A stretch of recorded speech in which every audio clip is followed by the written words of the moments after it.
बिस्मिल्लाहिर्रहमानिर्रहीम। अस्सलाम वालेकुम। मैं हूं नवाज मोहम्मद खान, गुलजार एडवोकेट, चैम्बर नंबर 59, अपर सटोरी, डिस्ट्रिक्ट कोर्ट राजनपुर। और आप देख रहे हैं बोद्दार लॉ फर्म। अगर आपने अभी तक मेरा चैनल बोद्दार लॉ फर्म सब्सक्राइब नहीं किया तो आपसे रिक्वेस्ट है इसको सब्सक्राइब कर लें ताकि आपको मेरी आने वाली हर वीडियो मिलती रहे। मेरा यह ईमान है आप जो चीज बांटेंगे वही मिलेगी, आप खैर बांटेंगे खैर मिलेगी। आज जिस हवाले से मैं इंफॉर्मेशन शेयर करने वाला हूँ वो है जमीन की तकसीम। मैं आज आपको बताऊंगा कि जमीन चाहे विरासती हो चाहे खानदानी हो तो उसको तकसीम कैसे किया जाएगा। और इस खानदानी और विरासती जमीन में जरी जमीन भी आती है जिसको हम एग्रीकल्चर जमीन कहते हैं, और नॉन एग्रीकल्चर जमीन भी आती है जिसको हम रेजिडेंशियल जमीन कहते हैं या सकनी जमीन कहते हैं, जिसमें मकान, प्लाट, दुकानें शामिल होती हैं। और आज इसके कानून के बारे में आपको बताऊंगा कि कौन सा कानून इसको डील करता है और कानून इस तकसीम को कैसे डील करता है।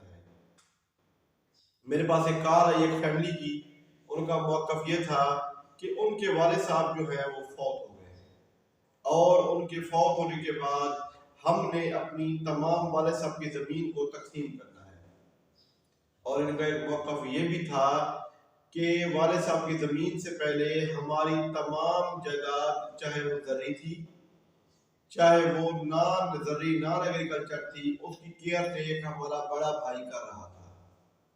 अब इस वक्त तमाम ज़री ज़मीन भी हमारे बड़े भाई के कब्जे में है और जो रिहायशी ज़मीन है, मकान है, दुकानें हैं और दुकानों का किराया है वो भी हमारा बड़ा भाई ले रहा है, हम नहीं ले रहे। तो उनका ये सवाल था आप कोई ऐसी वीडियो बनाएं जिससे हमें ये तमाम मालूमात मिल जाए और हम ये तकसीम करा सकें। देखें, ज़मीन दो किस्म की होती है जिसकी हम तकसीम कराना चाह रहे होते हैं। एक होती है ज़री ज़मीन जिसको हम एग्रीकल्चर ज़मीन कहते हैं, एक होती है रेजिडेंशियल ज़मीन जिसको हम नॉन ज़री ज़मीन कहते हैं। इसमें मकान भी आता है, इसमें प्लाट्स भी आते हैं, इसमें कोई दुकानें हैं कमर्शियल वो भी आ जाती हैं। और अगर हमने ज़री ज़मीन को तकसीम कराना है तो उसको डील करता है पंजाब लैंड रिकॉर्ड एक्ट 1967। और अगर हमने नॉन एग्रीकल्चर ज़मीन या सकनी ज़मीन या रिहायशी ज़मीन इसको तकसीम कराना हो तो उसको डील करता है पंजाब पार्टीशन मूवेबल एक्ट 2012। अब इन दोनों ज़मीनों को तकसीम करने का प्रोसीजर भी मुख्तलिफ है, इन दोनों ज़मीनों को तकसीम करने का फोरम भी मुख्तलिफ है। अगर हमें ज़री ज़मीन को तकसीम कराना है तो उसका फोरम है, उसके लिए हमें तहसीलदार साहब के पास जाना होगा। अगर हमने सकनी ज़मीन, रिहायशी ज़मीन जिसमें मकान आ जाता है, जिसमें प्लाट्स आ जाते हैं, जिसमें दुकानें आ जाती हैं, इनको तकसीम कराना है तो हमें इसके लिए सिविल कोर्ट में जाना होगा। अब होता क्या है कि जो भी हमारी ज़मीन होती है, जो हमारे वाले साहब के पास, आपके पास, उनके पास आ जाती है, या जो बची खुची जो भी ज़मीन होती है जिसको रेजिडेंशियल ज़मीन कहते हैं, उसको तकसीम करने के लिए आपको सिविल कोर्ट में तकसीम का एक दावा करना पड़ता है।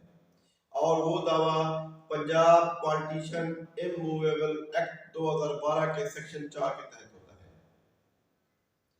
और उस दावे के अंदर आप तमाम जो फरीकैन है, जो तमाम प्रॉपर्टी है, उसकी तकसीम की बाबत आप एक दावा दायर करेंगे। आप जुज़वी तकसीम का दावा दायर नहीं कर सकते। ये नहीं हो सकता कि जिस जगह पे आपका खाता है वो खाता अगर 10 कनाल का है तो आप कहें जी 5 कनाल तकसीम कर दो, 5 कनाल तकसीम ना करो, ऐसा नहीं हो सकता।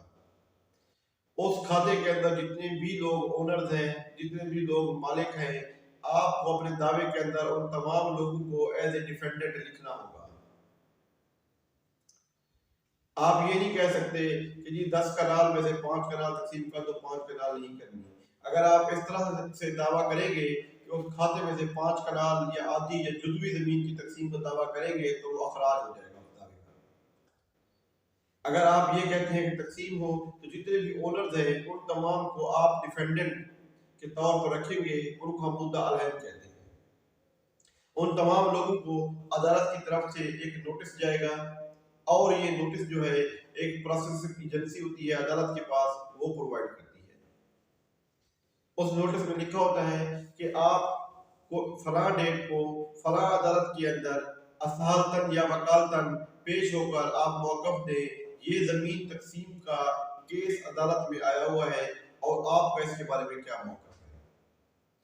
जो ही अदालत में केस जाता है, मौक़िफ़ जाता है, मौक़िफ़ जाने के बाद मुद्दा अलैम अदालत के अंदर हाजिर होते हैं और अपने अपने रिटन स्टेटमेंट्स जो हैं वो अदालत के अंदर जमा कराते हैं। वो असहालतन भी पेश हो सकते हैं, वो वकालतन भी पेश हो सकते हैं। अब कुछ मुद्दा अलैम ऐसे होते हैं कि उनको नोटिस मिल गया लेकिन वो अदालत में नहीं होते। फिर वो जो प्रोसेस एजेंसी है वो वही नोटिस कुछ अर्से के बाद उसके घर के बाहर उसका जो दरवाजा होता है वहां चिप्सा कर देती है। अगर चिप्सा करने के बाद भी वो हाजिर नहीं होते तो फिर अखबार में इश्तिहार दिया जाता है।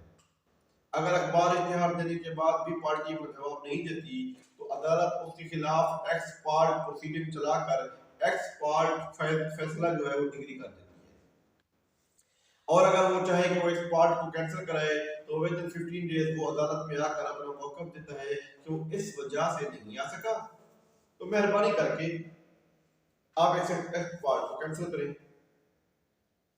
फिर वो उस एक्स पार्ट के साथ अपनी रिटन स्टेटमेंट भी देता है कि ये मेरी रिटन स्टेटमेंट है, ये मेरा जवाब है। उस जवाब के आने के बाद जो है वो तकसीम का दावा जो है दोबारा से काबिल समाअत होकर चल जाता है। अब मुश्तरका खातेदारान की भी दो किस्में हैं। एक मुश्तरका खातेदार वो होता है जिसके कब्जे में जमीन होती है, और एक मुश्तरका खातेदार वो होता है जिसका जमीन का हिस्सा तो ठहरा है लेकिन वो जमीन उसके कब्जे में नहीं होती। अगर ऐसा मुश्तरका खातेदार जिसके कब्जे में जमीन नहीं होती तो वो पंजाब पार्टीशन इमूवेबल एक्ट 2012 के सेक्शन 7 के तहत एक एप्लीकेशन भी वागुजार कराएगा अदालत के अंदर कि ये कब्जा उसके पास नहीं है। उसके अंदर अदालत तमाम मामला को देखेगी और देखने के बाद अगर कोई दुकानें हैं, दुकानों को कोई किराया आ रहा है तो वो भी अदालत हुक्म देगी कि जब तक ये केस अदालत में चल रहा है या केस अदालत में प्रोसीडिंग हो रही है तो वो तमाम प्रॉफिट, तमाम रकम वो भी अदालत में जमा कराएगी। और बाद दफा तो मुश्तरका खातेदार यहाँ तक कहते हैं कि जनाब इनका हिस्सा बनता ही नहीं है, वो ये तमाम चीजें अपने जवाब पे लिखते हैं। बाद दफा ये लिखते हैं इनका हिस्सा बनता है लेकिन इतना नहीं बनता जितना इन लोगों ने लिखा हुआ है। वो ये तमाम एतराजात जो रेज करते हैं ये पंजाब पार्टीशन इमूवेबल एक्ट 2012 के सेक्शन 8 के तहत ये एतराजात जमा कराते हैं। अगर कोर्ट को लगता है कि बाकी जो इतराजात जमा कराए हुए हैं वो ठीक है तो वो उन खातेदार को तकसीम में से निकाल देती है। अगर कोर्ट को लगता है कि ये ठीक नहीं है तो फिर वो उसके मुताबिक हुक्म फरमा देती है। जब ये सारी प्रोसीडिंग चल रही होती है तो एक मौका ये भी आता है कि अगर ये तमाम मुश्तरका खातेदार आपस में बहमी रजामंदी कर लेते हैं, इनके दरमियान मामला तय पा लेते हैं, तय पाने के बाद ये लोग एक एग्रीमेंट लिखते हैं, एक आपस में इकरारनामा करते हैं और इकरारनामे के अंदर जिस शराइत पर इनकी सुलह हुई है या जिस तकसीम पर इनकी सुलह हुई है कि ये फ्रंट उसके पास होगा, ये बैक उसके पास होगी, इतना रकबा फला पार्टी को मिलेगा, इतना रकबा फला पार्टी को मिलेगा, एक आपस में इनका राजीनामा हो जाता है। और अगर वो ये राजीनामा कोर्ट के अंदर जमा करा देते हैं तो कोर्ट उस राजीनामा की बुनियाद पर भी केस को डिस्पोज ऑफ कर देती है। अगर इन केस इनका राजीनामा नहीं होता देन फिर कोर्ट ये करती है वो एक सालिस मुकर्रर करती है। वो सालिस मुफ्त नहीं आता, उस सालिस की भी एक फीस होती है और वो फीस कौन पे करता है? वो फीस ये मुश्तरका खातेदारान पे करते हैं। वो सालिस मौके पर जाता है, मौके पर जाकर अपनी प्रपोजल बनाता है, उस तमाम प्रॉपर्टी की पैमाइश करता है और पैमाइश के मुताबिक वो एक रिपोर्ट देता है कि जनाब मेरे मुताबिक फला पार्टी का इतना हिस्सा है, फला पार्टी का इतना हिस्सा है, फला पार्टी का इतना हिस्सा है। अगर दो खातेदारान ये कहते हैं कि हमारे खाते को इकट्ठा कर दो तो सालिस ये भी कर सकता है। फिर सालिस अपनी रिपोर्ट मुकम्मल होने के बाद अदालत में जमा करवाता है। जमा कराने के बाद अगर किसी को इतराज होता है तो सालिस की रिपोर्ट कैंसिल हो सकती है। कैसे? फॉर एग्जाम्पल, अगर कोर्ट को लगे कि ये जो तकसीम है, ये जो इन्होंने रिपोर्ट बनाई है, ये कंट्रोवर्शियल टू लॉ है, तो फिर भी कोर्ट उसको नहीं मानती। या फिर सालिस ये लिख के दे दे कि ये जो तकसीम हुई है, ये जो इलाका आपने मुझे बताया कि तकसीम करा दें, ये नाकाबिल तकसीम है। या फिर सालिस की जो रिपोर्ट आई है, 3 लोग उसके अंदर कहते हैं कि ठीक है जी हमें मंजूर है, और 2 लोग कहते हैं कि हमें मंजूर नहीं है, फिर भी वो सालिसी नाकाम हो जाती है। अब कोर्ट ने तमाम फरीकों को भी बुला लिया, तमाम फरीकों के जवाब भी मांग लिए। तमाम फरीकों के जवाब मंगवाने के बाद उनसे उनको मोहलत दी कि वो आपस में राजीनामा कर लें। उनका आपस में राजीनामा भी ना हुआ। राजीनामे के बाद कोर्ट ने सालिस मुकर्रर कर दिया, सालिस की फीस भी मुकर्रर कर दी, तमाम प्रोसीजर मुकम्मल कर दिया। अब 2 को मंजूर है, 2 को मंजूर नहीं है। अब कोर्ट क्या करे? सालिस की हद तक भी नाकाम हो गई है। फिर उस पर कोर्ट क्या करेगी?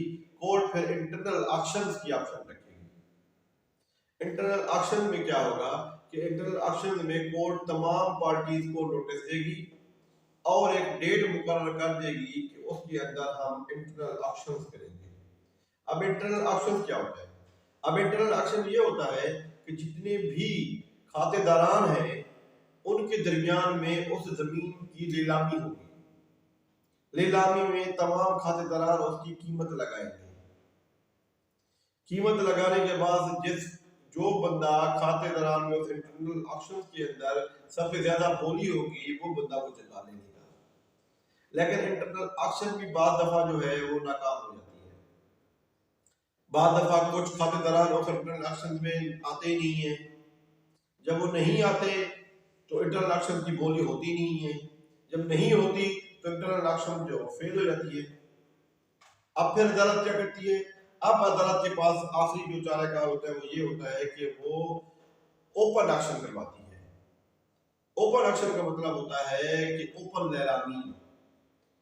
अब सिर्फ वही खातेदारान उस नीलामी में हिस्सा नहीं लेंगे, बल्कि बहर के लोग भी उस नीलामी के अंदर हिस्सा ले सकेंगे। फिर वो तमाम लोग उस नीलामी के अंदर हिस्सा लेते हैं। हिस्सा लेने के बाद जिसकी नीलामी सबसे ज्यादा होगी वो बंदा जो है वो उसको खरीद लेगा, वो उसको परचेज कर लेगा। जहां तक जरी जमीन की तकसीम का मामला है, जरी जमीन की तकसीम के लिए पंजाब लैंड रिकॉर्ड एक्ट 1967 के तहत ये तमाम लोग जो है ये एप्लीकेशन देंगे तहसीलदार को। तहसीलदार जो है फिर प्रोसीजर मुकम्मल करके वो उसको बहमी में तकसीम कर देगा। अगर बहमी तकसीम नहीं होगी तो वो वनडे बना देगा और उस वनडे की बुनियाद पर इन लोगों की तकसीम कर देगा। उम्मीद है आपको आज का मेरा ये लेक्चर पसंद